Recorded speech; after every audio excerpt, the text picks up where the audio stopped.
అదే RTV app వార్తల్ని క్షణాల్లో చదివే అవకాశం ఉంటుంది. ఒక న్యూస్ పేపర్, ఒక టెలివిజన్ ఛానల్ మీ చేతుల్లో ఎప్పుడూ ఉంటాయి. గౌరవ ముఖ్యమంత్రి గారి చేతుల మీదుగా కళ్యాణమస్తు షాదీ తోపా 5వ విడత కార్యక్రమాన్ని ఈరోజు ఏర్పాటు చేసి దాన్ని ఈ రాష్ట్రంలో ఉన్నటువంటి ఎస్సీ, ఎస్టీ, బీసీ మైనారిటీలు అలాగే భవన నిర్మాణ కార్మికుల యొక్క కుమార్తెల యొక్క వివాహానికి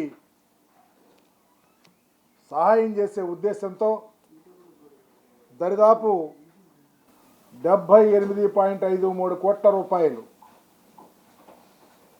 దరిదాపు 10,000కు పైగా పెళ్లి కుమార్తెల కుటుంబాలకు సహాయం చేయటానికి ఈరోజు డబ్బులు రిలీజ్ చేయటం అనేది ఇది ఒక గొప్ప నిర్ణయంగా, అలాగే ఇప్పటి వరకు దరిదాపు 56,000 మందికి 427 కోట్ల పైబడి ఈ కార్యక్రమంలో గౌరవ ముఖ్యమంత్రి గారి చేతుల మీదుగా రిలీజ్ చేయటం అనేది చాలా ముదాఫంగా భావిస్తూ ఉన్నా. నేను ఎందుకు చెప్తా ఉన్నానంటే, ఇప్పటికీ కళ్ళు లేని కపోజులు, ఇప్పటికీ రాష్ట్ర ప్రజలను ప్రక్కదోవ పట్టించాలన్న ఆలోచనతో ఉన్నటువంటి రాజకీయ నాయకులు, ముఖ్యంగా చంద్రబాబు నాయుడు పెళ్లి కానుక తీసేశారని చెప్తా ఉన్నారు. అయా, పెళ్లి కానుక తీసేసామా? పెళ్లి కానుక 5 విడతల్లో ఎంత సహాయం చేశాము? నీకులాగా 76 కోట్లకు పైగా డబ్బులు, పెళ్లి కానుక డబ్బులు నువ్వు గాలికి వదిలేసి కట్టలేకపోతే, ఇయ్యలేకపోతే మా ముఖ్యమంత్రి గారు వచ్చి అవి ఇచ్చి ఈరోజు ఈ రాష్ట్రంలో ఉన్న ఎస్సీ, ఎస్టీ, బీసీ మైనారిటీలతో పాటు భవన నిర్మాణ కార్మికులకు సంబంధించిన కుటుంబాలకు ఆదుకునే తీరు, దానిలో కూడా చదువే ప్రామాణికంగా 10వ తరగతి పాస్ అవ్వాలని చెప్పటం అంటే ఈరోజు ఈ రాష్ట్ర చరిత్రలో చదువులమ్మ తల్లిని ఏ విధంగా ఓలలాడిస్తూ ఉన్నాడో అర్థమవుతూ ఉంది. చదువుకు ఆయన పెట్టే ఖర్చు, చదువుకు ఆయన ఇంపార్టెంట్. అమ్మఒడి, జగనన్న విద్యా దీవెన, వసతి దీవెన, ఈరోజు కళ్యాణమస్తులో కూడా ప్రయారిటీ ఇచ్చి చదివించడానికి అవకాశం కల్పిస్తూ ఉంటే, ఈరోజు ఆ కుటుంబాలు చదువుకుంటే వాళ్ళకు పెట్టే పిల్లలు బ్రహ్మాండంగా చదువుకోవచ్చు, ఆ కుటుంబాలు బాగుపడవచ్చు ఆలోచనతో ఈ కార్యక్రమాన్ని ఏర్పాటు చేయటం, దీన్ని కూడా ప్రక్కదోవ పట్టిస్తున్నటువంటి చంద్రబాబు నాయుడు నేను అడుగుతా ఉన్నా, పెళ్లి కానుక తీసేశారని నువ్వు అనేక మీటింగుల్లో మాట్లాడావు. ఒక్కసారి ఈ రాష్ట్రంలో జగన్మోహన్ రెడ్డి గారు ఏం చేస్తూ ఉన్నారో గమనించి మాట్లాడమని మీకు తెలియపరుస్తా ఉన్నా. అందుకని ఈ కార్యక్రమాన్ని ఏర్పాటు చేసి ఈ సమాజంలో వెనుకబడినటువంటి వారి యొక్క స్థితిగతులు మార్చడానికి గౌరవ ముఖ్యమంత్రి గారు చేస్తున్నటువంటి ఈ ఎక్సర్సైజ్ ఫలప్రదమైందని చెప్పి మీ ద్వారా తెలియపరుస్తా ఉన్నా. మా నాయకుడు ఒక గుడి కట్టించాడు. భారతదేశ చరిత్రలో ఎక్కడా లేనటువంటి బాబాసాహెబ్ అంబేద్కర్ గారు అయినటువంటి మా దేవుడి విగ్రహాన్ని ఏర్పాటు చేశాడుగా విజయవాడ నడిబొడ్డున. చంద్రబాబు, నీకు ఛాలెంజ్ విసురుతా ఉన్నా, నువ్వు కాకపోతే నువ్వు ముసలవాడిపోయి నీ కొడుకో, నువ్వు దత్తపుత్రుగా తెచ్చుకుని దత్తపుత్రుడు, మీ ముగ్గురులో ఎవరైనా ఈరోజు ఇప్పటి నుంచి 24 గంటల టైం ఇస్తా ఉన్నా, అంబేద్కర్ గారి విగ్రహం దగ్గరకు రండి, నువ్వు చేసిన సవాలు స్వీకరిస్తా ఉన్నా.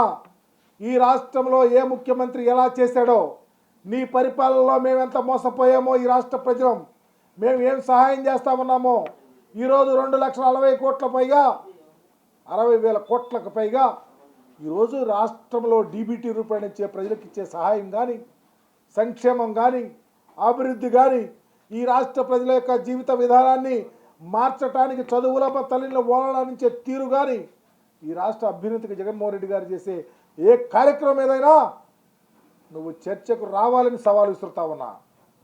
చెప్తా ఉన్నావే మీటింగుల్లో, మా సిద్ధానికి భయపడి, మా సిద్ధానికి నీకు బీపీ, షుగర్లు అన్ని వ్యాధులు పైకొచ్చి నువ్వు ఛాలెంజ్లు చేస్తూ ఉన్నావుగా. ఇప్పటి నుంచి 24 గంటల టైం ఇస్తా ఉన్నా. మా ముఖ్యమంత్రి గారు అవసరం, ఆయన ప్రతినిధిగా, రాష్ట్ర మంత్రిగా, పేదవాడిగా ఈ రాష్ట్రంలో అనేక కార్యక్రమాలు ఆస్వాదిస్తున్న కుటుంబాల నుంచి వచ్చిన వ్యక్తిగా దమ్ముంటే బాబాసాహెబ్ అంబేద్కర్ గారి విగ్రహం దగ్గర 24 గంటల నువ్వు కానీ, నీ కొడుకు కానీ, మీ పవన్ కళ్యాణ్ గారు వచ్చి చర్చకు సిద్ధంగా ఉంటారో తేల్చుకోమని మీ ద్వారా తెలియపరుస్తా ఉన్నా. ఫ్యాను రెక్కలు ఎరగొడతారా, సైకిల్ చక్రాలు ఊరగొడతారా? 2019లో నేను చూపించాం. 2024లో చక్రాలు, సైకిల్ చక్రాలు ఉండవు, పెడలు ఉండవు. అవి నడిపినటువంటి వాళ్ళు కూడా ఈ రాష్ట్ర రాజకీయాల్లో ఉండరని మీ ద్వారా తెలియపరుస్తా ఉన్నా. సైకిల్లో మడత పెట్టేశాం. చంద్రబాబు నాయుడు కొడుకు, ఆయనకు సపోర్ట్ చేసే వాళ్ళని ఇరగదొక్కేశాం 2019లో. ఈరోజు తేరుకోలేక, తెప్పలేక, ఎక్కటాకి ఆ ఓపిక లేక అన్నీ కృషించి నశించి రాజకీయాల్లో వెనుకబడిపోయి గుడ్డగాల్చి జగన్మోహన్ రెడ్డి గారి మీద, మా ప్రభుత్వం మీద నెత్తినేస్తూ మేమే మర్చిపోతామా, వెనకబడతామా 24లో తెలుస్తుంది. ఈరోజు ఈ రాష్ట్రంలో ప్రజానీకం యొక్క ఈ పరిపాలనా సరళి, ఈ ప్రజల యొక్క స్థితిగతులు మెరుగుపరచడానికి సామాజిక విప్లవాన్ని తెరదీసిన ముఖ్యమంత్రిగా నా ఎస్సీ, నా ఎస్టీ, నా బీసీ అని చెప్పి ఈ రాష్ట్ర ప్రజలను ఆకట్టుకొని వారి కోసమే పనిచేస్తున్న ముఖ్యమంత్రి యొక్క పనితనం కింద చంద్రబాబు బేజారెత్తా ఉన్నాడు. కాబట్టే ఈ మాటలు మాట్లాడుతూ ఉన్నాడు. మా పార్టీ నాయకుడు నిబద్ధత గల నాయకుడు. మా పార్టీ నాయకుడు ఎవ్వరికి అన్యాయం చేయకుండా, ఎవరు నమ్ముకున్నా, ఎవరు ఆయన వెంట నడిచినా గుండె మీద చేసుకుని ధైర్యంగా నడిచే అవకాశం కల్పించిన నాయకుడు.